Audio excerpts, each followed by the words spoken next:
Alangkah baiknya kita harus mengenal terlebih dahulu siapa Syekh Burhanuddin itu. Burhanuddin Ulakan Pariaman, atau dikenal dengan sebutan Syekh Burhanuddin Ulakan, lahir tahun 1646 di Sintuk Tobo Gadang, Kabupaten Padang Pariaman, meninggal tanggal 20 Juni tahun 1704 pada umur 58 tahun. Dia adalah ulama yang berpengaruh di daerah Minangkabau. Dia merupakan ulama sufi, mursyid, pengamal tarekat Satariyah di daerah Minangkabau. Dan kenapa di belakang nama beliau ada Ulakan? Apa itu Ulakan? Mari kita kupas semuanya. Sebelum kita lanjut, tolong luangkan waktu Anda 3 detik untuk subscribe channel ini, agar kami tetap semangat membuat cerita-cerita yang lain. 1, 2, 3. Selamat menonton. Syekh Burhanuddin lahir dengan nama Pono. Ia berasal dari Ulakan, sebuah kecamatan di Kabupaten Padang Pariaman. Kehidupan sehari-hari Pono sewaktu kecil tidak ada bedanya dengan anak seusianya, yang selalu belajar sekaligus bermain, dan setiap malam Pono selalu diajarkan oleh ayahnya ilmu kebatinan, atau pencak silat, dan waktu sehari-harinya banyak dia habiskan dengan mengembala kerbau. Dari pengembala ini dia mendapatkan teman dekat yang bernama Idris. Sehingga suatu ketika, di saat si Pono lagi mengembala, harimau datang mengintai untuk memangsanya. Namun berbekal ilmu yang diajarkan oleh ayahnya, yaitu silat, si Pono bisa mengusir harimau tersebut. Namun sayangnya urat kaki si Pono putus dikarenakan cakaran kuku harimau tersebut, sehingga akibat insiden itu kaki si Pono menjadi pincang. Setelah balik ke rumah, Pono mendapat kabar bahwa ada guru agama di negeri rantau pesisir Minangkabau, yaitu ulama dari Mekah, yang terkenal dengan sebutan Tuanku Madinah. Setelah mendapat kabar tersebut, hal inilah yang menarik minat si Pono untuk belajar di sana, maka dia utarakanlah niat baiknya itu ke ayahnya untuk belajar agama Islam di Tapakis kepada Tuanku Madinah. Melihat semangat dari putra kesayangannya itu, dan kasihan melihat anaknya selalu diperolok-olok teman-temannya karena pincang, maka niat baik si Pono itu dikabulkan oleh ayahnya, sekaligus membuka lapangan usaha baru di daerah itu. Si Pono termasuk anak yang cerdas dan pintar.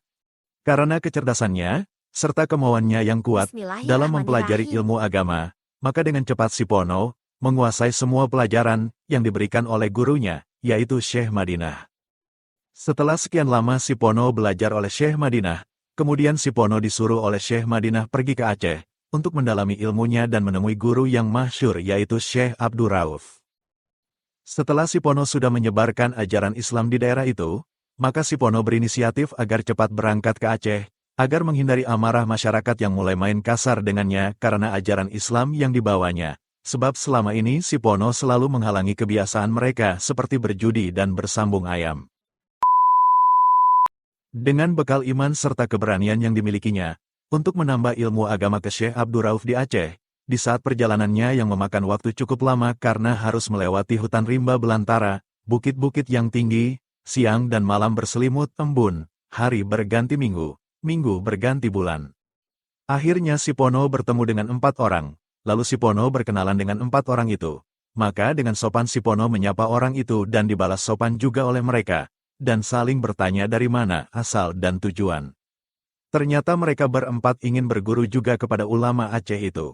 Setelah berkenalan dan memberitahu nama, serta gelar yang disandang kemudian ditunjuklah si Pono menjadi ketua dalam perjalanan itu, sebab kesopanan, keberanian dan kepintaran berdiplomasinya, maka dia layak menjadi pemimpin selama perjalanan. Dan 4 nama itu ialah, 1. Datuk Maruhun Panjang, ia berasal dari Padang Gantiang. Yang kedua, Sitarapang, ia berasal dari Kubuang Tigo Baleh Solok. Yang ketiga, M. Nasir dari Koto Tengah, dan yang keempat, Buyuang Mudo dari Bayang Salido Banda Sapuluwah.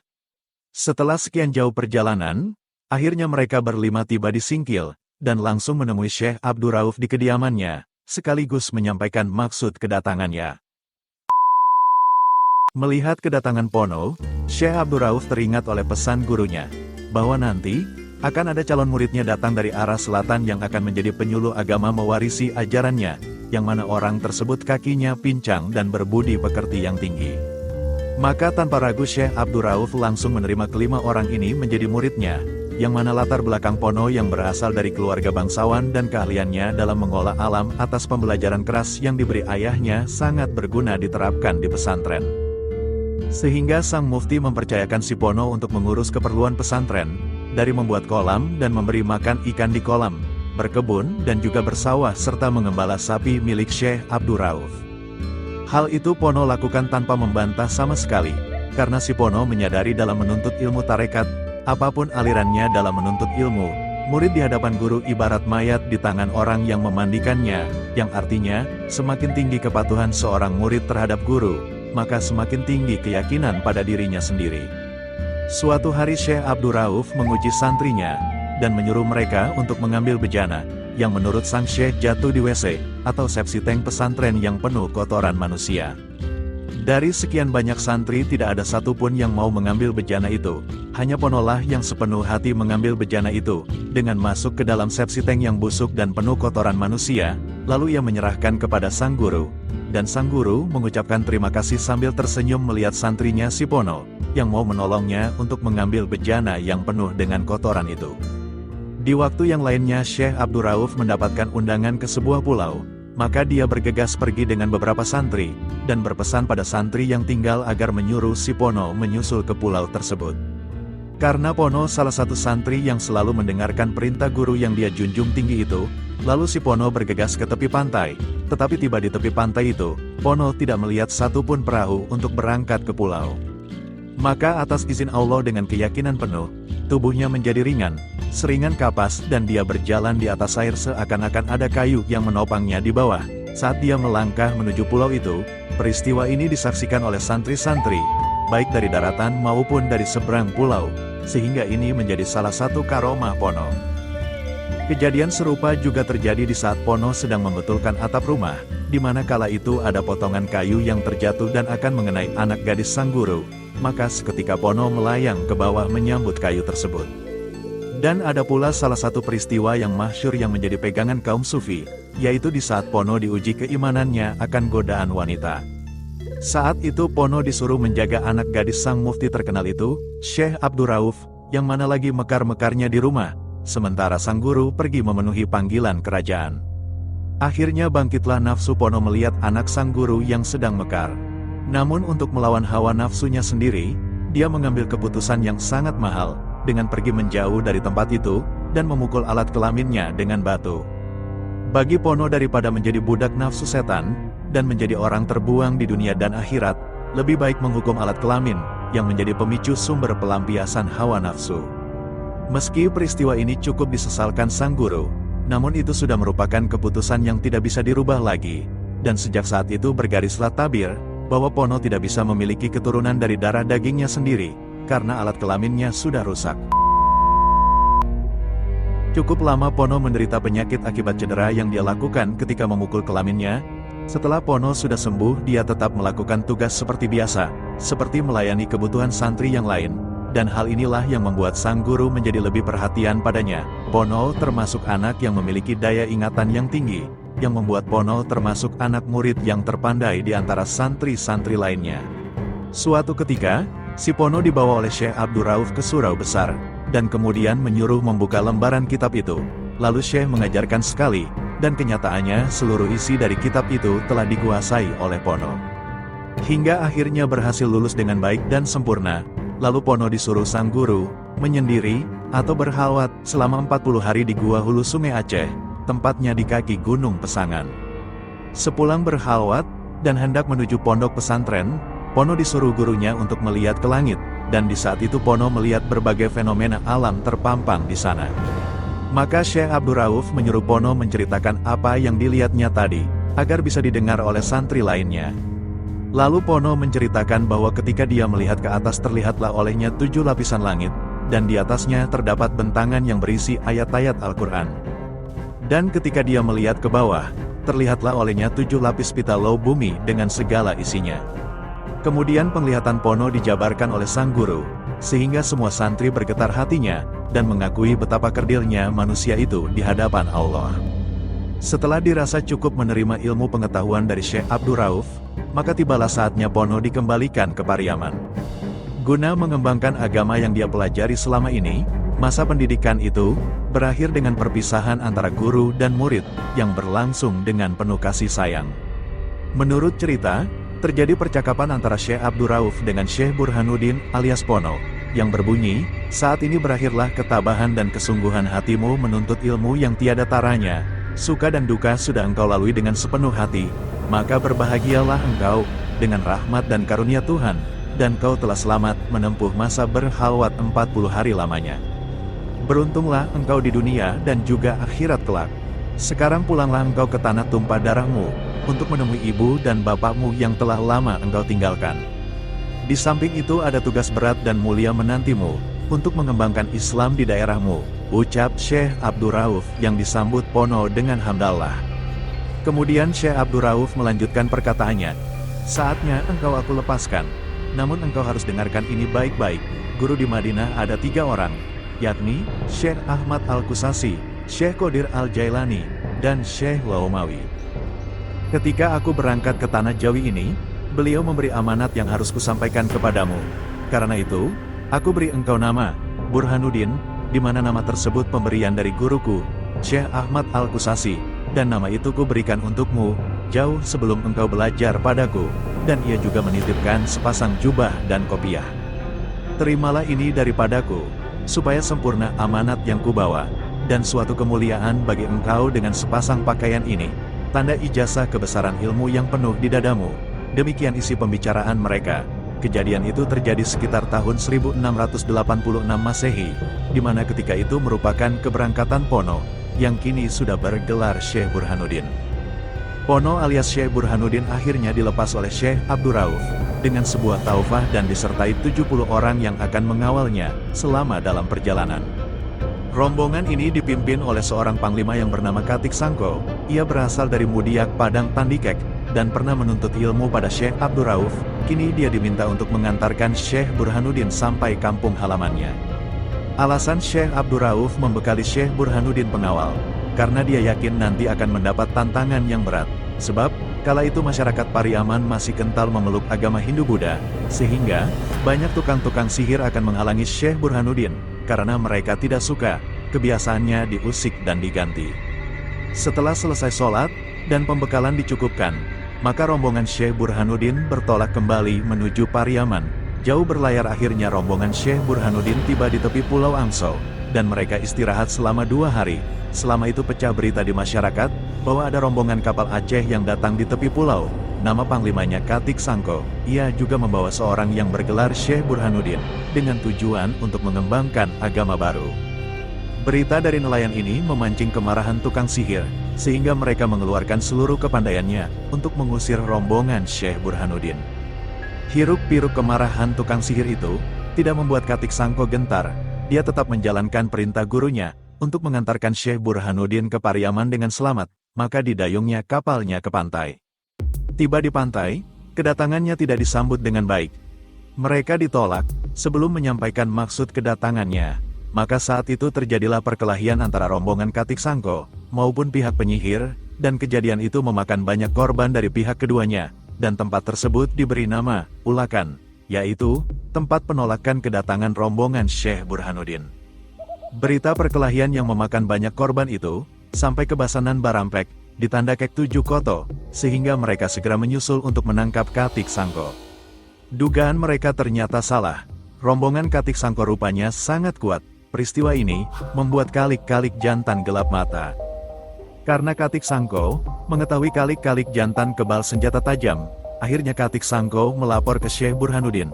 Syekh Burhanuddin menyuruh Katik Sangko kembali ke Aceh untuk melaporkan kejadian ini kepada Syekh Abdurrauf, sambil minta petunjuk untuk mengalahkan Kalik-Kalik Jantan. Setelah itu, Katik Sangko diajarkan cara menghilangkan ilmu kebal, dan 150 bala bantuan yang lebih berpengalaman dalam berperang. Setelah bantuan tiba di Pulau Angso, Syekh Burhanuddin memerintahkan kembali menyerang dari pantai Pariaman di pagi hari. Maka, pertempuran itu kembali pecah, dan kali ini Kalik-Kalik Jantan membuat tameng rakyat sebagai pelindung. Namun akhirnya dia bisa didesak mundur hingga ke hulu Batang Mangau, di tepi hutan Tandikek 7 Koto. Disitulah rombongan Kalik-Kalik Jantan tidak bisa lari, namun berusaha melawan dan akhirnya terbunuh oleh Katik Sangko. Maka tempat pertahanan Kalik-Kalik Jantan itu diberi nama Koto Nan Allah. Tewasnya Kalik-Kalik Jantan membuat seluruh pengikutnya menyerah, dan Katik Sangko, dinobatkan menjadi mufti di Tandikek. Setelah merasa aman, Syekh Burhanuddin mulai mencari informasi tentang keberadaan kawan karibnya, yang kiranya sudah diangkat menjadi pemuka masyarakat, yang bernama Idris, dengan gelar Majolelo. Melalui nelayan yang singgah di pulau, Syekh Burhanuddin mengirim pesan pada Idris, bahwa dia adalah si Pono, yang dahulu pergi belajar ke Aceh. Mendapat kabar itu, Idris mengajak Ninia Mamak, pemuka adat, dan tokoh masyarakat, menjemput si Pono yang kini bergelar Syekh Burhanuddin. Maka di pantai Pariaman itulah Syekh Burhanuddin dijemput. Ketika sudah bertemu, kemudian mereka berangkat ke Padang Langgundi. Di sanalah mereka bermalam, sebagai tanda kenang-kenangan di saat menuntut ilmu. Syekh Burhanuddin menanam ranting pinago biru, yang dibawa dari Aceh. Beliau berpesan kepada Idris Majolelo, bila ajalku sudah sampai nanti, ia minta dikuburkan di pinago biru ini. Setelah itu, untuk memudahkan syiar-syiar agama, Syekh Burhanuddin memerintahkan masyarakat agar membawa anak-anak mereka ke surau, untuk bermain bersamanya. Disinilah cikal bakal pengembangan ilmu agama yang dilakukan oleh Syekh Burhanuddin. Sistem yang dilakukan oleh Syekh Burhanuddin tidak seperti biasa. Dia melakukannya sambil bermain. Semua permainan saat itu dia ikuti, dari sepak raga, main gundu, dan layang-layang. Namun setiap memulai permainan, dia selalu membaca basmalah, dan doa-doa lain yang membuat dia menang. Hal inilah yang membuat minat anak-anak kecil, untuk mengetahui sambil belajar apa isi doa yang diucapkan oleh Syekh Burhanuddin itu. Dan akhirnya banyak yang ingin menjadi murid-muridnya. Maka atas musyawarah kaum Koto, secara gotong royong dibuatkan sebuah surau tempat Syekh Burhanuddin mengajar. Setelah itu, kegiatan yang dilakukan Syekh Burhanuddin semakin masyhur di Ulakan, bahkan sampai meluas ke daerah lain, seperti Gadur Pakandangan, Si Cincin, Kapalo Hilalang, Guguk Kayu Tanam, Pariangan Padang Panjang, sampai ke Basa Ampek Balai, dan Raja Pagaruyung sendiri, tersintak mendengar berita ini. Maka seluruh alam Minangkabau menjadi goncang, perhatian dan perbincangan masyarakat tertuju ke Ulakan, sebagai pusat pendidikan dan penyiaran Islam. Untuk menyebarkan ajaran Islam ke seluruh pelosok Minangkabau, cara yang dilakukan Syekh Burhanuddin ialah meniru cara yang biasa diajarkan oleh gurunya, yaitu Syekh Abdul Rauf, dengan memakai kuasa dan restu Raja Pagaruyung. Apabila Raja telah bisa diyakinkan tentang kebenaran agama Islam, maka alam Minangkabau akan mudah dipengaruhi. Mungkin sudah kehendak dari Allah, salah seorang dari temannya ketika belajar di Aceh, yaitu Datuk Marhum Basa, ia diangkat oleh Yang di-Pertuan Kerajaan Pagaruyung, sebagai Tuan Kadi di Padang Ginting. Dengan ditemani oleh Idris Majolelo, Syekh Burhanuddin menemui Raja Ulakan yang bergelar Mangkoto Alam, untuk menyampaikan niatnya agar memperluas ruang lingkup kegiatan dakwah, dan akhirnya niat ini pun diterima baik oleh Mangkuto Alam, setelah dimusyawarahkan dengan Urang Nan Sabaleh di Ulakan. Akhirnya Syekh Burhanuddin, bersama Idris Majolelo, Mangkuto Alam dan Urang Nan Sabaleh, berangkat menghadap daulat yang di-Pertuan Raja Pagaruyung. Untuk meminta petunjuk, pertama sekali yang ditemui adalah Datuk Bandaharo di Sungai Tarap, dan atas inisiatif Datuk Bandaharo, maka diundanglah rombongan Basa Ampek Balai, untuk membicarakan Urang Ulakan, yang meminta izin untuk menyebar luaskan ajaran Islam di Minangkabau. Datuk Bandaharo memilih sidang, yang diadakan di sebuah bukit, yang dikenal dengan nama Bukit Marapalam.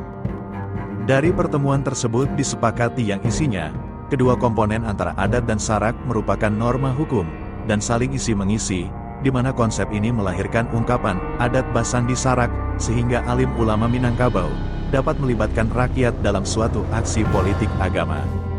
Maka, Syekh Burhanuddin dan pengikutnya diberikan wewenang seluas-luasnya untuk mengembangkan agama di seluruh alam Minangkabau. Dan setelah itu, adat dan agama telah dijadikan pedoman hidup dan saling melengkapi.